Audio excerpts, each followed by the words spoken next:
Hey there, welcome everybody to Astronomy Daily Live. Hope everybody's doing well out there in the universe and the world. Things are good here. The sun is setting. A few little clouds actually had a power um, outage here a few hours ago or so. So I was like, man, it's that time of year here in southern Arizona. We get the monsoons, and I'm in a very, very rural area. So, if you get a moderately active storm, you're pretty much guaranteed. You're pretty much guaranteed um, that you're going to lose power and lose services in general. That's the price you pay for being out in the middle of nowhere, where it's really, really dark and really, really quiet. And those are the two things that make this place prime. But it is not. But it is not for everyone. Definitely not. Definitely not. So stay away. Don't think that this is some kind of, nirvana. Trust me, I don't. I absolutely don't think so. I think it is. I think it is the greatest place ever. Right? You did not almost die there. Makes my throat dry up just to think of it. Right now it is very humid, very humid, and it's probably maybe 35% or so. So yeah, absolutely nothing at all. All right, I wanted to say how did everybody in the chat. Uncle Bill was there. Tom is there. Nightbot is doing its thing. Chuck, hey, nice to have you in the chat again. I've got three of my patrons here. I've got Tom, I've got Chuck, and I've got Atta. So hey. And here we are. She's even wearing the shirt, and I noticed that there was a picture of Uncle Bill wearing same shirt, different color. Isn't that a great picture of him? It's a good picture. Yeah, it's a great picture of him. Yeah, it certainly is. And I wanted to get him a yellow shirt. Yellow, right? Yeah. But they didn't have a yellow one, so I got as close as I possibly could to a yellow shirt. It was sort of a gold colored, which is, sort of really, really, really bright yellow. Close enough. Close enough. So, all right, well, great. And yeah, during this live stream, if you go over to my Teespring site, which I think Nightbot just posted a link to, promotion code ADL722. That's July 22nd. It's 2:04 UTC on July 22nd. So ADL 722 will get you a discount. I'm not going to tell you how much, but I will say that it is a prime number. So, these kinds of things must be prime numbers. So that's really the only way to go there. So, all right, well, cool. Well, hope everybody's doing well. As I said, things are good here. This is just a fun, casual get-together pretty much each and every day, where we grab our consumables of choice. I've got the hydrogen hydroxide again here, a nice relaxing mug of it. So cheers. There are others in the chat. Andy Cowley, hey, nice to have you here. Yeah, I'll do my weather over here on the chat. So you just have to do command my weather and then your zip code. So let's see. let's see what sort of my situation is here. Yeah, see, it feels extremely humid here, and it's only 28%. and we're dripping, right? We're just, I mean, I'm sitting in a pool of sweat because it's so humid here. Isn't that ridiculous? Isn't that just the stupidest thing in the world? I love it. All right, well, cool. You know, Uncle Bill suggested that we take a look at NGC 3256, which I guess is the sort of the primary galaxy in this cluster of galaxies. One galaxy of which we were looking at the past couple of days, NGC 3263, which you know is very, very distorted. 3256 is as well, and you know I actually went over, I cheated, and I looked at the HST website, and yeah, there are some images over there. There's some spectra too. So what I thought maybe that we could do, I didn't look at it very carefully because you know I like to do those kinds of things during the live stream, not you know sort of on a whim. So so what I'd like to do is see if we can find the same image using 3 different filters, at least 3, maybe 4, depending, and then you know combine them in GIMP and see what we get. It's just a fun little thing, and it's relatively easy. And you know if I think if it turns out that we really can't, then we'll just think of something else, and we'll just sort of do that until it works out. So, but yeah, it's 28%, and it is just miserable here. So pretty funny. All right, well, cool. Let's go ahead and do that then. So I'm going to share my screen. The most important thing is being able to share my screen here. Do that. Come over here. So let's look for NGC 3256, and we'll just do all images, all spectrographs, all everything.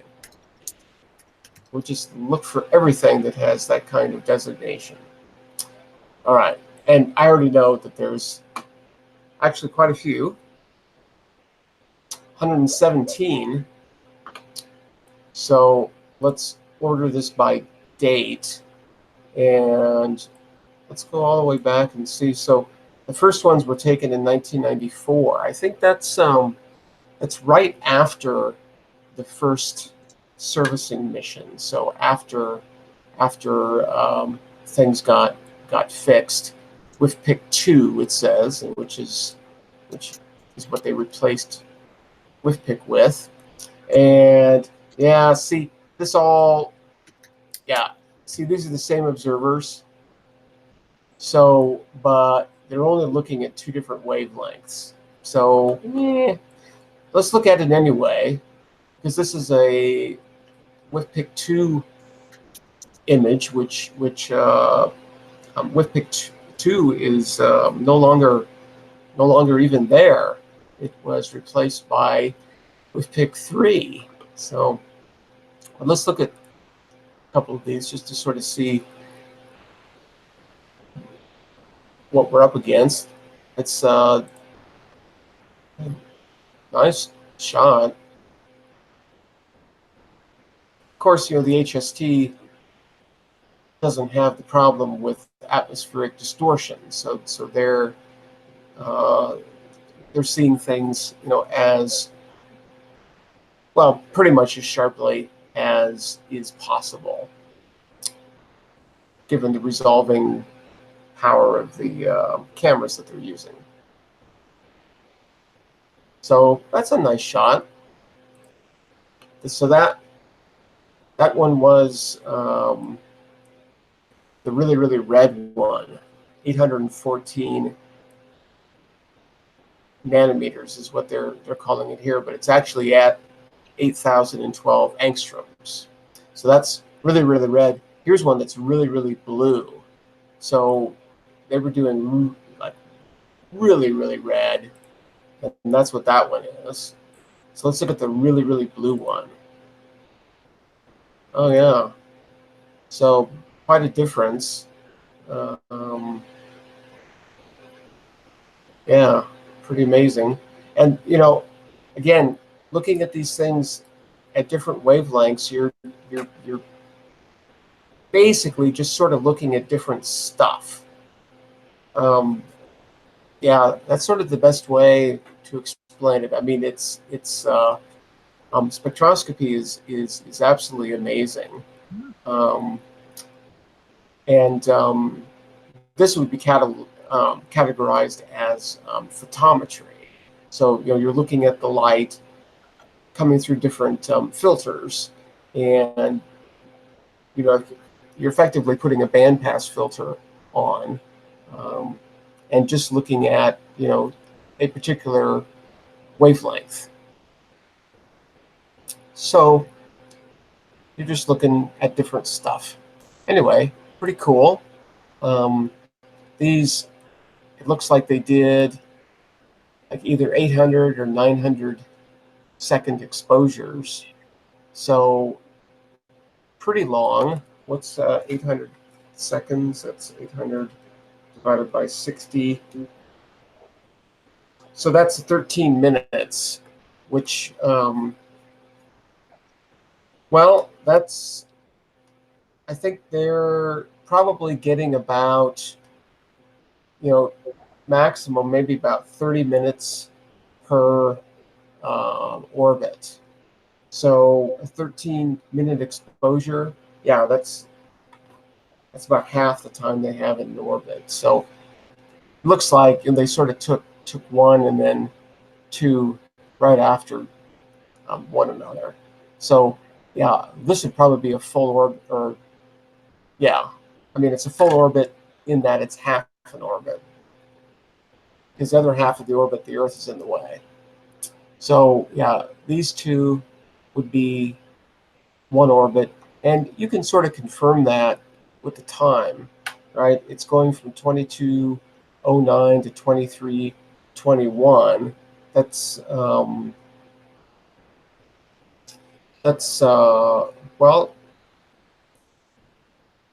well over an hour, right? An hour 12. So yeah, yep. Interesting. All right, let's keep going here. Somebody looked at it with NICMOS, which is an infrared, pretty far infrared camera. You can see these numbers are still in angstroms, so you can convert that to microns too. 20 or 2.2 microns, 2.3 microns, 1.6, 2.1. So it looks like they did a multi-wavelength thing here to a certain extent. Not a huge spread, but here's a 1.9, a 1.6, and a 2.3. We could do that. Let's see what the images look like. Let's see. Let's make sure that we're looking at the same one. Okay, so this one right about here. So the NICMOS images usually aren't as nice as the WIFPIC 2 images, and this is definitely a good example of a NICMOS image. So maybe we'll skip that one just because it just, we have to be inspired a little bit by the beauty of all of these things. So if it doesn't really look really awesome, then we can just move on. Here's we've picked 2 again, looking at 2 different wavelengths. So I'd really like to have 3. And hard to tell what they're looking for. These, it's hard to tell if these are stars or if these are galaxies. They all sort of have a little ring around them. So that tells me that maybe these are stars. Just bright. Not really seeing much of anything else. Maybe, they're looking off. Yeah, so I'm not quite sure what 3256E is there. Let's see, so here's some more. We've picked 2. And again, it's, well, yeah, so here's 3 different wavelengths. I don't know. I think this is a different instrument. So, well, let's just take a look here. 3256 nucleus, maybe? Is that what that's talking about? Oh, again, so there's not very much there. Let's look at the 555 one. Okay, well, there's something definitely there. We've picked 2 again. Nice galaxy. Well, I guess, let's see, 680. They look at it again here. Let's see if there's anything at 680, because I'm just not seeing anything there. So I'm not quite sure what's going on with this 680 filter. I'm just not really seeing anything. We're seeing, cosmic rays and noise, but we're not really seeing anything there. So I don't know. I don't know what's going on with that particular wavelength. But since we're not really able to see anything, let's just keep moving. So this is going into the ultraviolet. Let's see if there's an ultraviolet shot of this thing. Taken in 2001. A couple of them. It's usually with PIP 2, so I guess it should be an image. No, it's the same kind of non-image here. Don't know exactly what they're looking at. STIS, I believe, is a spectrograph. So we can look at some of these spectra. It looks like, if this is a spectra, it's sort of centered on sort of the red part of the visible spectrum. And even seeing nothing at a particular wavelength is telling you something. I mean, that's a piece of information. Oh yeah, absolutely, absolutely. So here's some emission lines at these various wavelengths. Each one of these are representing some kind of an element, either in a ground state or some kind of excited state, usually in excited states. And they actually have like real values here. So that's ergs per second per square centimeter per angstrom. So that's an actual unit of flux. You could actually convert that to power and see how much actual power is coming to us from this galaxy in this very, very, very narrow band. You see, that's only going from about 6,500 angstroms to about 70 something out here. But yeah, lots of action. These spectral lines here, of course, aren't identified, and I have no real way of knowing. One of these lines is hydrogen alpha, probably. It's around 6780 or so, which I think is where this big bright thing is here. So maybe don't take my word for this. For all I know, this thing is redshifted enough that actually this is the hydrogen alpha. Don't know. It's a little bit wider, so maybe. I'm not quite sure. Quite sure. Without being able to compare this to a spectrum that was taken in the lab, wouldn't be able to identify these things. But yeah, so these are all just spectra. TIS, ACS. I don't remember what ACS is, but ooh, there's a lot of wavelengths here. So let's see if ACS is an imager. I think it is. Let's see, what are we going to look at? Yeah, see, there's like 4 different wavelengths there. That's nice. Very ultraviolet. Not quite ultraviolet, or not quite as much ultraviolet. This is violet, I guess I would call it, and this is really red. So there's 3 that are really violet and 1 that's really, really red. Let's just look at the let's look at the first one. Oh, there we go.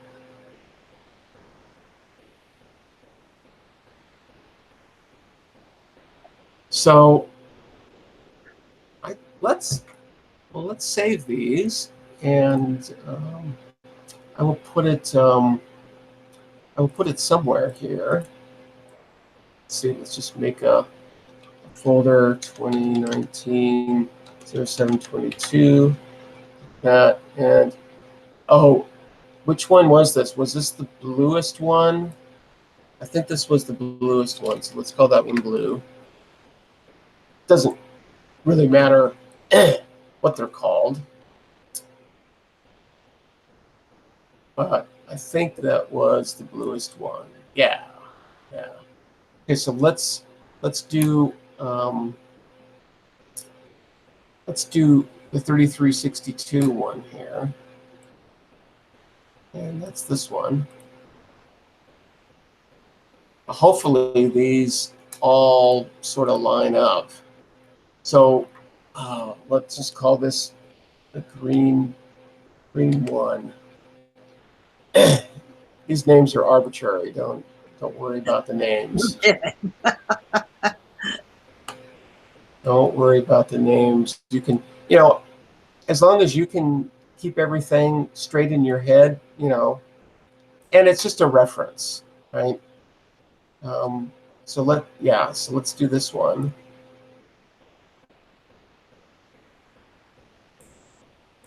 So these are looking all really different. Green 2. And then this one is really red, like way out there red. Wonder what they were up to that they wanted to look at this so ultraviolet and then so red. So we'll call it that red. Okay, so let's go over there, and we'll just load this up. Now, it's been a while since I've done this, so I have to remember how, but I think I remember sort of what the process is here. I hope they line up. We'll be able to line them up. No problem at all. Let me make this sort of as big as I can. 65. Yeah. Okay, so now I'm going to load in the other ones. Okay. So then we don't have to invert these. They're already white on black. So the the higher flux is white, and the lower flux is that. So, well, that's cool. So we don't have to do that. I think it's all we have to do is just change the mode to the screen mode. So they all sort of add up. Don't have to do the bottom one, but I'm going to anyway, just in case I decide to move it. So that's all of them added. And I think if I blink between them, I think those are nicely lined up. Now let's really get in here. Let's really get in here and make sure. Ooh, yeah. I would say that's pretty aligned. Oh my God, yes. How about this one? Yeah, yeah, that looks pretty good. You're not going to do any better than that.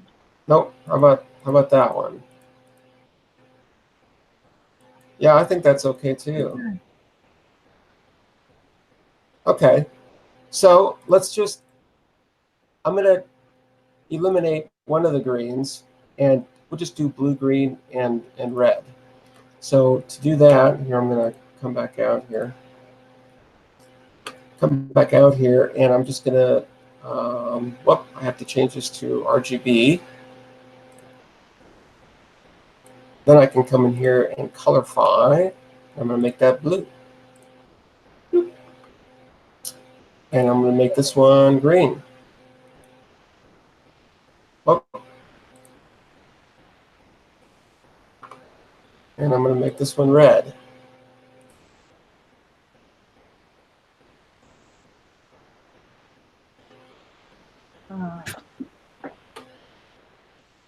So that's kind of interesting.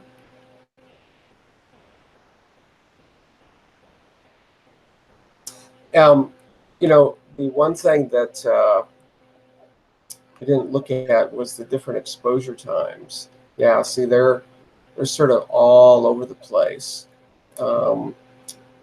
Especially this one. See, we'd have to scale these values, the individual values. We'd have to scale those by the exposure time. Because, I mean, what I'm seeing here is a lot of red. Yeah. Ton of red, where it's obvious that the exposure times for at least one of those greens was a factor of over 3 less. So yeah, we're not really scaling these things exactly right. I guess. Let me see if I can. I think there's a way to tone down the red. Let's see. How do I do this? Yeah, I thought it was here.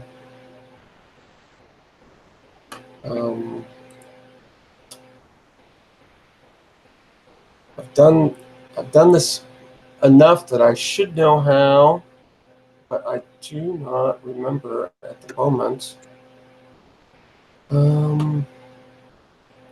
Over here. No, it's not here.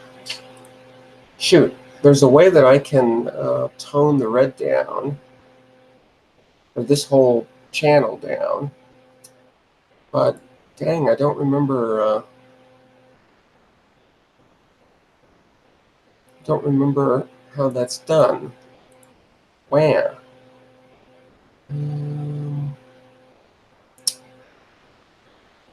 Oh, how do we do that?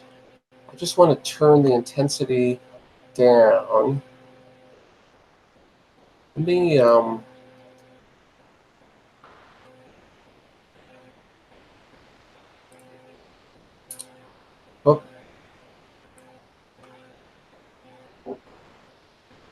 I don't know. Yeah, that's doing the whole image. That's not what I want. Scale, auto crop. No, dang, I'm not remembering what I was doing to get that. Shoot. Well, in any case, it's still pretty stunning, and I like that they lined everything up for us. That makes it really, really nice. Really, really nice up here. So, yeah, pretty amazing. I guess we should probably look at the other green one. So let's do that, and then I got to turn it green.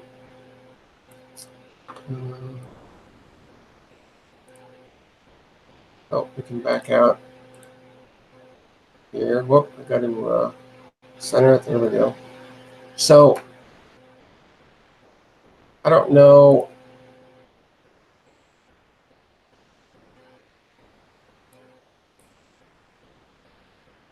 So, what we can do too is we can, let's see, I got to undo a little ways here. We can make this a different green, because we can colorify this in any way we want. Let's make it a, I don't know, slightly different green like that. And add all of those up. Yeah, of course it's going to look a little bit green that way, but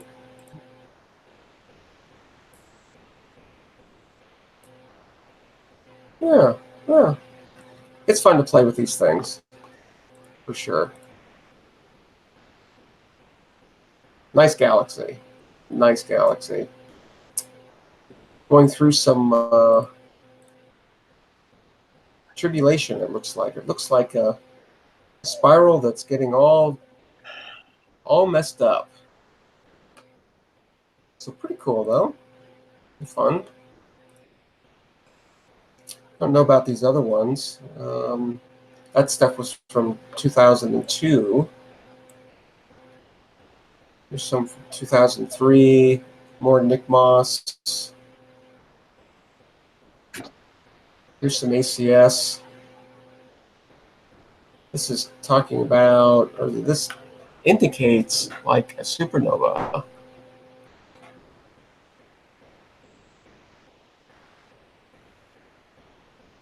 Oh, okay. Guess I have to look at the other ones to really.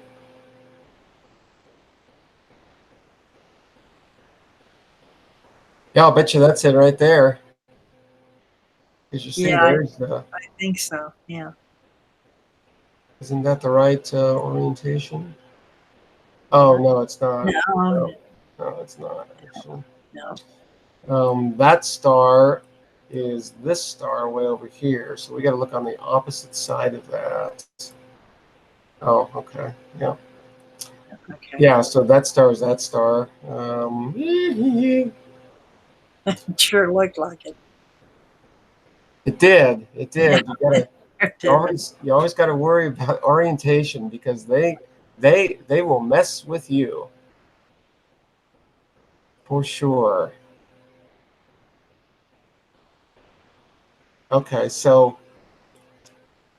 this and this and this all form a line, and that's these here. So yeah, this is, I think it's flipped too, because I think this extent here, isn't that this, or am I looking at that totally wrong? No, I don't. Yeah, well, I don't know. Anyway, maybe there's a supernova in that. Not quite sure. We can actually look at the. Yeah, I'm sort of doubting it, because if this was a supernova in, say, 2001, they were observing it in 2005, it would have been long gone by then. Yeah, God. Yeah. So they're probably doing a follow-up. We can actually read their little thing here. Most of the objects were discovered before maximum brightness and have follow-up photometry and spectrometry. They include some of the best studied supernova to date. We propose to conduct a snapshot imaging survey of the sites of some of these nearby objects to obtain late-time photometry. Okay, cool. Yeah. So they're, they know where to look for these supernovae. And so they're just going to go look to see if there's anything left, if there's anything to see. So, yeah, that's exactly what they're doing there. So apparently, let's see if we can find out anything about supernova 2001 DB. You know, Sinbad, I don't know. I actually don't know if Sinbad does supernova or not. But let's find out. DB, right? Yeah. Hey, and look at that. Look where it is. It's right in our galaxy. Cool. Well, that's pretty neat. 14 papers on it too. Wow. So very, very cool. We should wonder. Yeah, these are the coordinates. Yeah, I let's see, from this image, which is a hard one to tell. I'm going to really tax the potato here and open up another tab and try to go. Oh, I don't think it goes down that far. Okay, so we're sort of stuck with this image, and it looks like the supernova is located sort of on this bright arm here. So, oh man, I don't know if this is that bright arm or not. I think it is, because down here it's a lot more squished. So I think it is. Yeah, it's hard to tell. It's hard to tell. Anyway, well, neat. So that apparently happened in 2001. Let's see if there's anything about that at the time. Yep, there it is. IAU circular 7661. I don't know if we can see the circulars or not. I reported photometry of a supernova through the IAU circulars once. It was fun. Yeah, so this is the whole thing. Discovered magnitude 16.27 in the Sloan K band, which is infrared, with an image obtained 2001 January 9.3. So the 0.3, of course, you could multiply by 24 and get that that's around 8 hours UTC. Okay, they were using the NTT. I think the NTT is down in Chile, so they had a good view of it. Right, or what? The declination there was like negative 44 degrees, so very, very well south of the celestial equator. So they got a couple other images here. 9.25.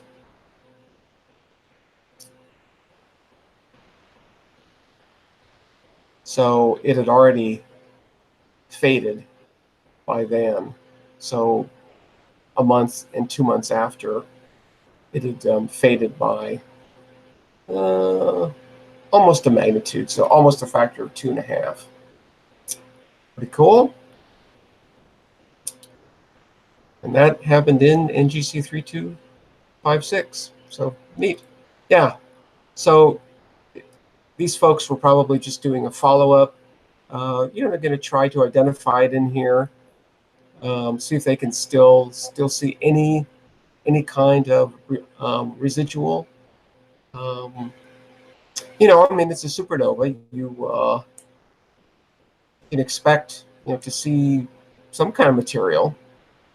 So, but it's also really, really far.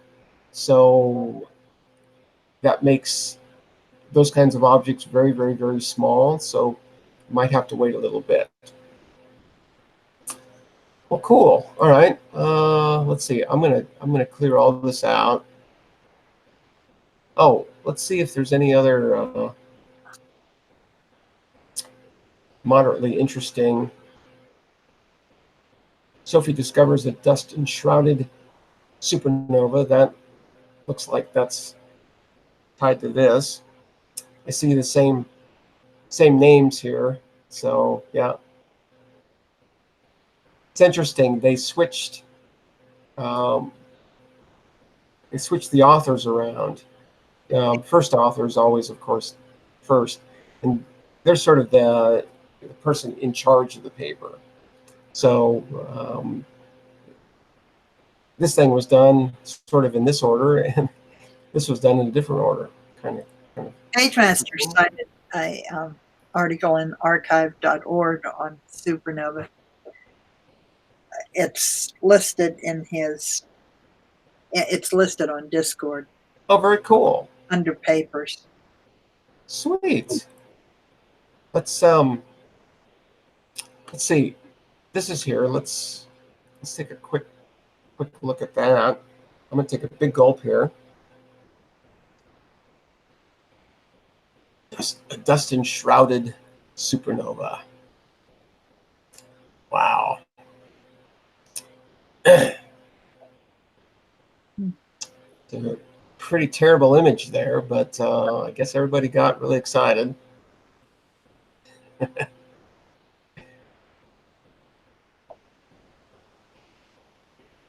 Oh, is that it? Okay. So I guess that's it right there. Got the little arrow. Oh, that's hilarious. Observed on January 9th with Sophie. Sophie is, what is Sophie? Is there a,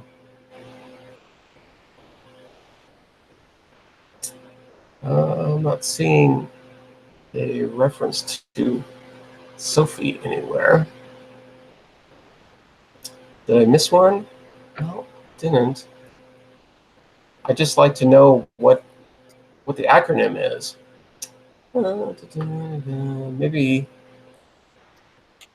Maybe somewhere else. I don't know. Sophie. Somebody in chat will know. PageMaster will probably know. He's probably on it already. Some people, So here is another one, 2002 CV, heavily obscured. I wonder if that's a different one in the same galaxy, or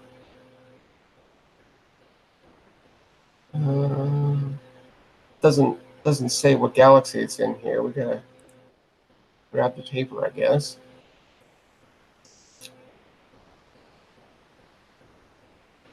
Cool. It's nice to have excess papers.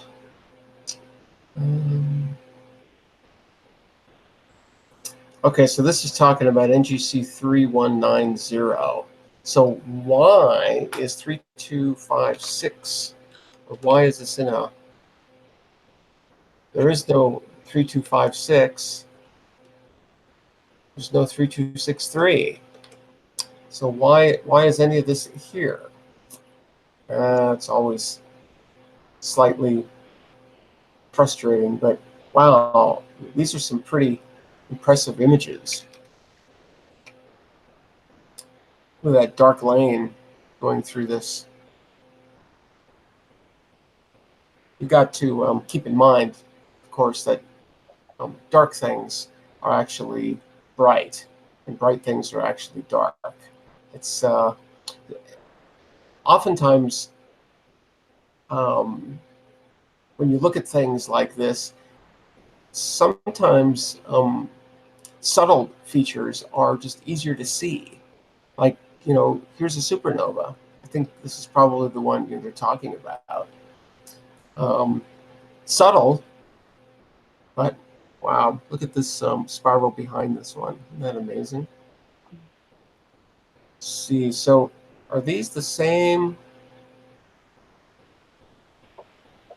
So I guess these are the same ones. This is a V-band image. So these are K-band, so they're very infrared. This is visible. So that's really interesting.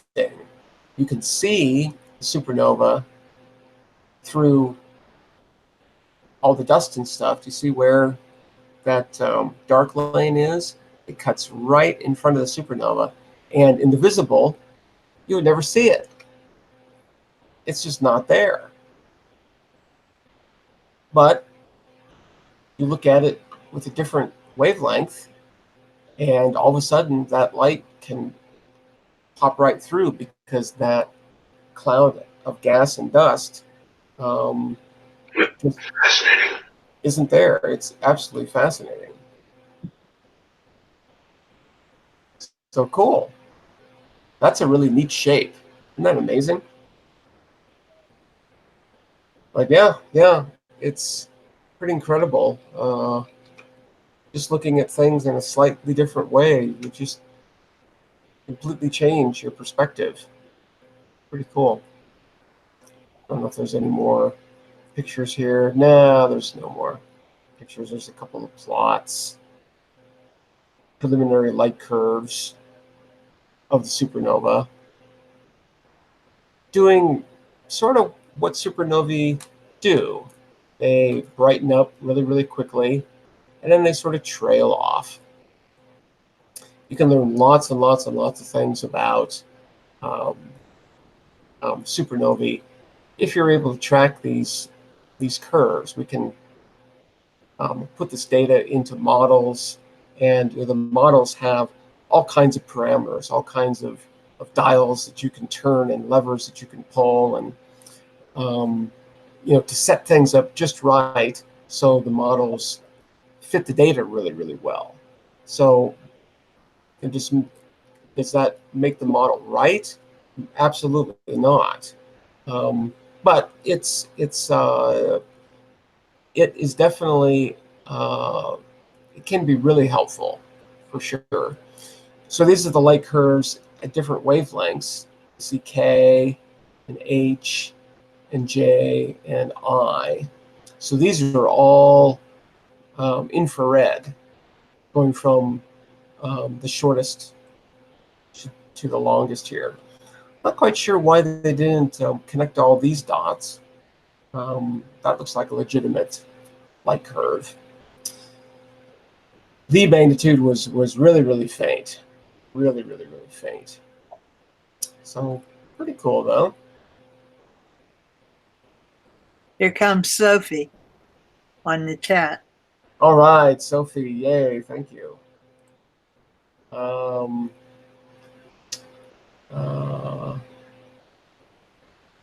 Son of Isaac. Interesting. Okay. Cool. Yep. Built to detect near-infrared light. The wavelength between 0.8 microns, which is actually 8,000 angstroms, and 2.5 microns. Cool. Daniel Yount. Nice to see you in the chat. Glad you could Daniel. stop by. So we're just browsing the HST catalog, and we realized that one of the galaxies that we're looking at had a supernova go off in it back in 2001. So we're just looking at a few papers about that.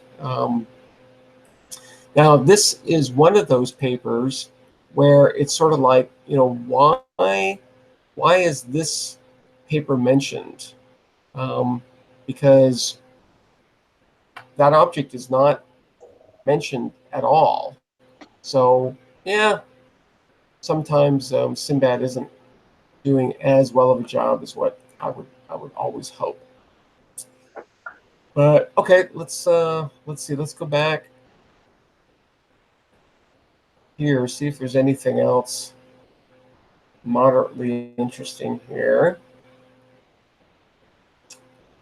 Enigma search for obscured supernovae.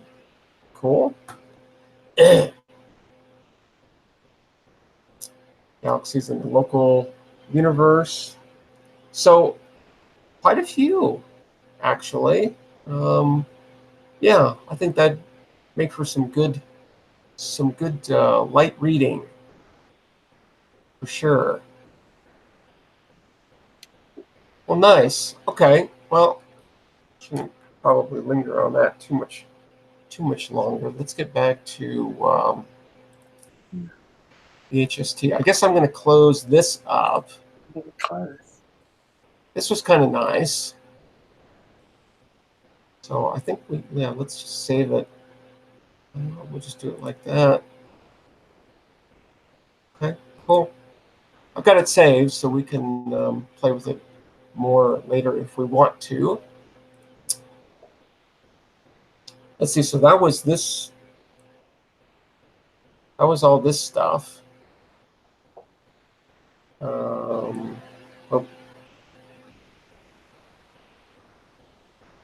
Okay. Yeah. Oh, right. So let's see what this one is. It looks like I've already looked at this, so I don't remember. Okay. So, yeah. So I think this is at least one of the images that went into the image that PageMaster posted the other day on this. So let's see how many wavelengths we've got here.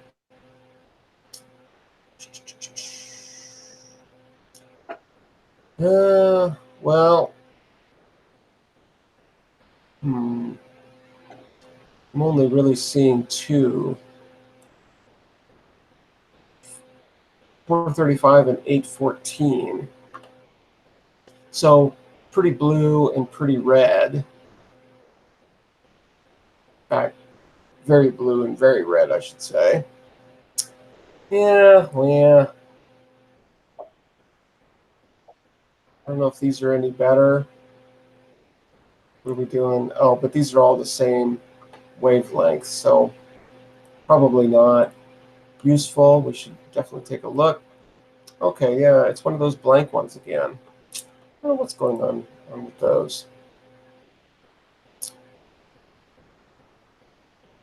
So here it looks like they were looking at an IRAS source. IRAS was an infrared space telescope.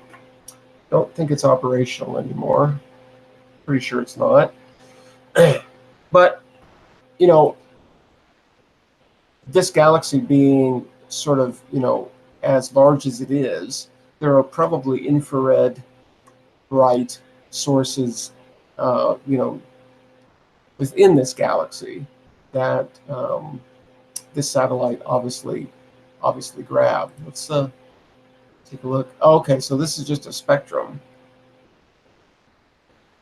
merely a spectrum. Pretty far in the ultraviolet, but we're seeing these. I would call these emission lines, and don't know how sort of real a lot of these are. you can see that these fluxes are so low that they're actually quantizing due to digitizing the data.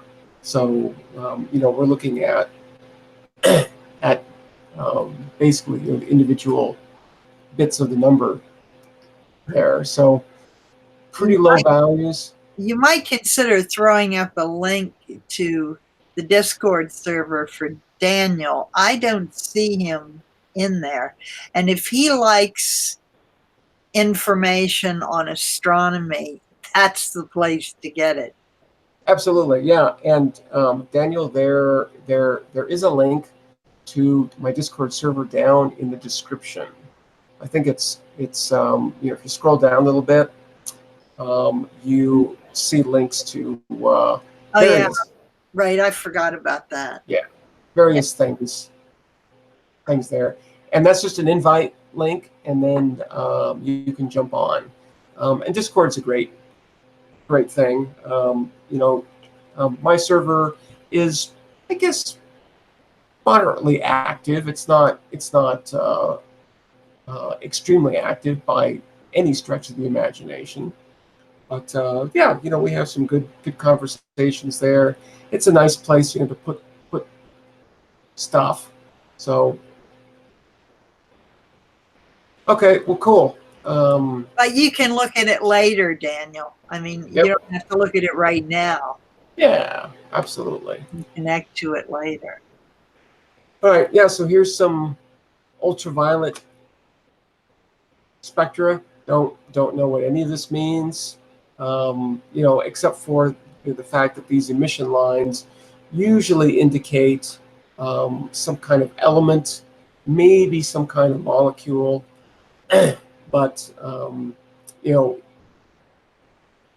what that exactly is, can't tell from just looking at the data. There's no way to do that. Let's see what else we have here. So here's some that are sort of really close in wavelength. Got a lot of filters up there. Just look at one of these, I guess.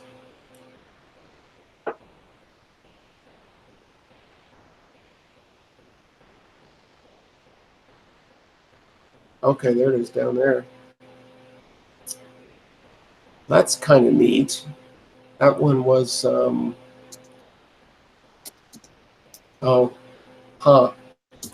well, somewhere around 634 nanometers. Hard to tell exactly. I'm trying to make sure that, I stay within the same data set. So, these are the proposal IDs. So, same basic observations means that they're probably pointing in the same place. So yeah, there's lots of wavelengths here. Let's look at 467. That's this one. Should be down in the corner too, I guess. Oh, it's not. Ooh. Yeah, that makes it trickier. So let's just take a nice look at these things. Sort of overexposed in the middle. It's it's hard with these JPEG images. We don't really know how they've been processed. So whether the actual data is overexposed, it's hard to tell. But this particular image is definitely overexposed. A beautiful galaxy. And yeah, it looks like, the supernova took place maybe right around there or so. It was along that arm.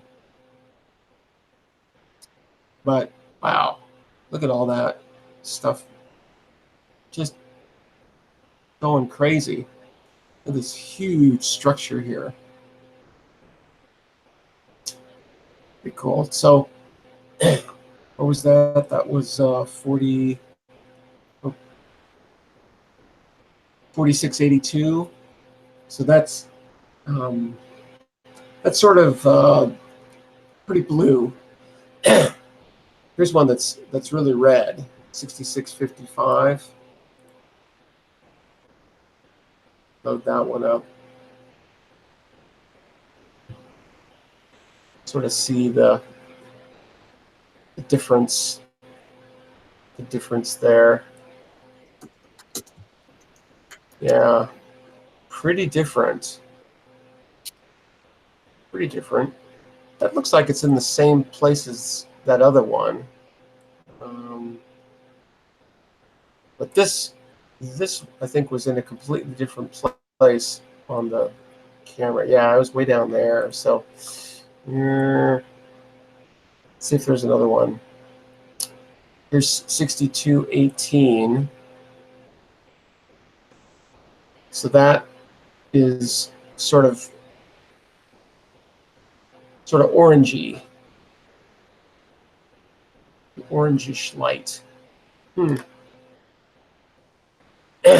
Well, maybe we should grab these three.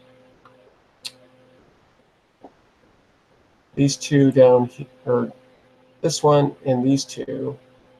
They're really, really close in wavelength, but we can make them whatever color we want.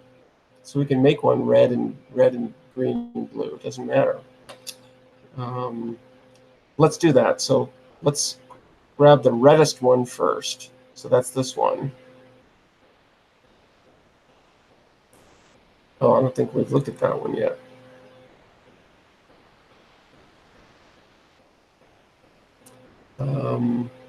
No, we didn't. I guess if this is pretty much in the same place, yeah, it looks like it is. Okay, so let's save this one. We'll call it red 001. Atta is about to warp out of here. Thanks for coming in, Atta. Yeah. It's late over there. It's late. It is indeed. Crazy late. All right. Well, have a good evening. I will see you next time. Thanks for coming in. Yes. No. Warming up my engines. Cool. All right. So this one is sort of the next round. There she goes. So let's make this one the green one. 6655. So that's this one. And then when I'm done here, we'll be done for the day. Green 001. Okay. And then the bluest one, which isn't all that blue, 6218. Well, we can assign any color we want. But I'm going to do this just because. That's because. Let's see. Okay, here we are. Okay, so I'm going to load in the red. We'll just do exactly the same thing that I just did. Don't have to invert them because they're already, the bright is already the highest flux. So let's see, we'll make this a little bigger again. And see, let's just try 15. Okay. All right, so let's open the other two, the green and the blue in this case.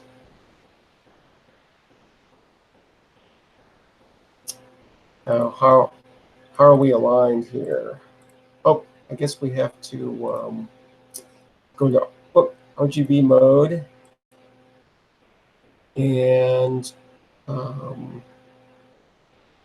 let's just add these up.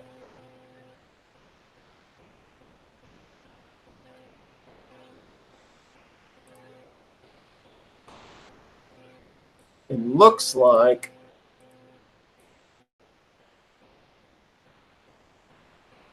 we're pretty lined up. Now, again, I didn't look at the exposure times, but I'll bet that the exposure times are all different. Yeah, see, they're all over the place. So these images aren't really scaled correctly.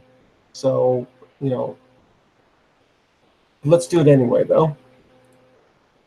So let's make this one red.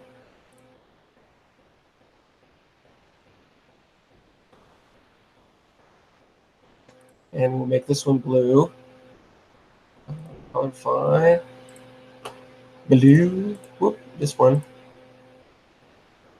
That'll make it purple for a second. And then green. Let's add green.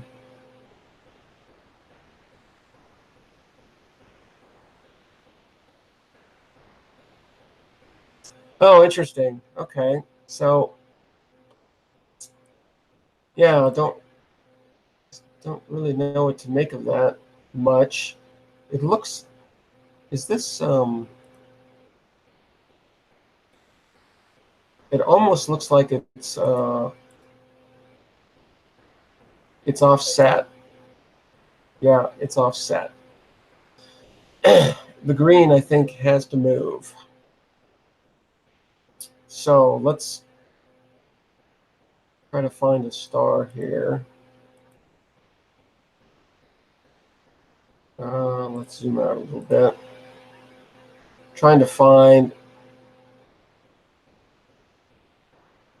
Wow, I don't think it's off that far.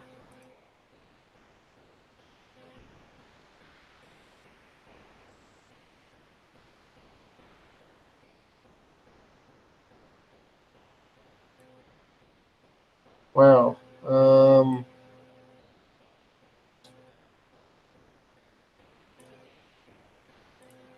That green is definitely way, way, way off. I think it's just the green. Yeah, you see that? The red and the blue look good, but it's the green that's off substantially. Okay, so this is just red and green. Wow, they look. I don't know if I'm going to be able to line these up or not. I've got this big bright star down here. Is that this one? No, it can't possibly be.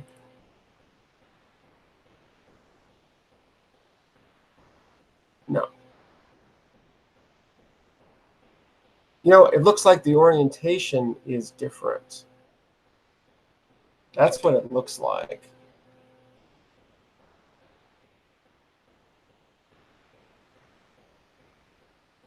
Yeah.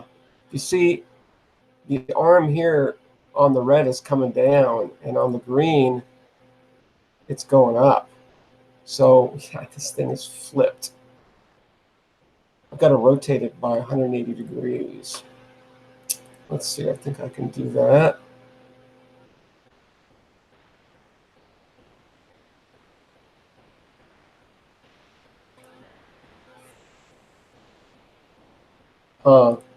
Something didn't.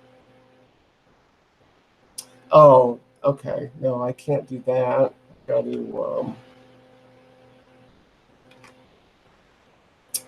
got to flip. Wow, how am I going to do this?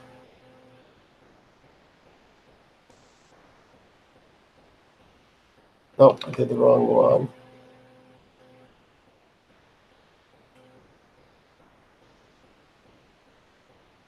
Now I've got to flip it. Wow, I'm not quite sure how I can line these two up. I've got to flip it along this axis. Well,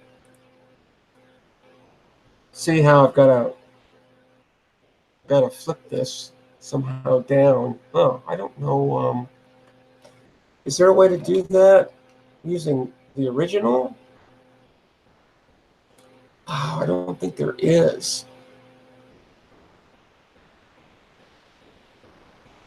Yeah, well, that's kind of frustrating.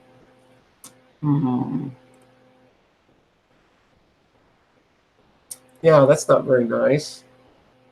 That's not very nice at all. Any suggestions? Hey, all right.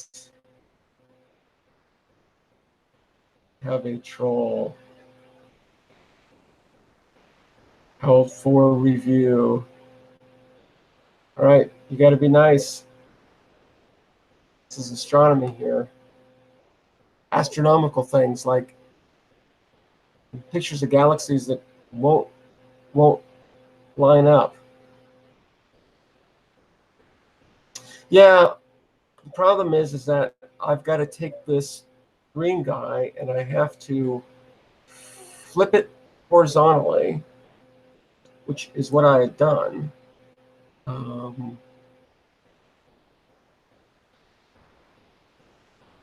But then what I have to do is I have to flip it vertically sort of along this axis right here.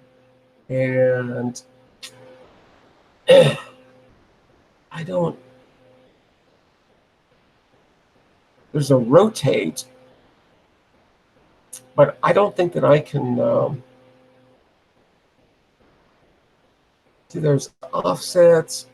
Yeah, that's going to take a little bit more effort than what I think I want to put into it at this point. So, you know, we're going to save this.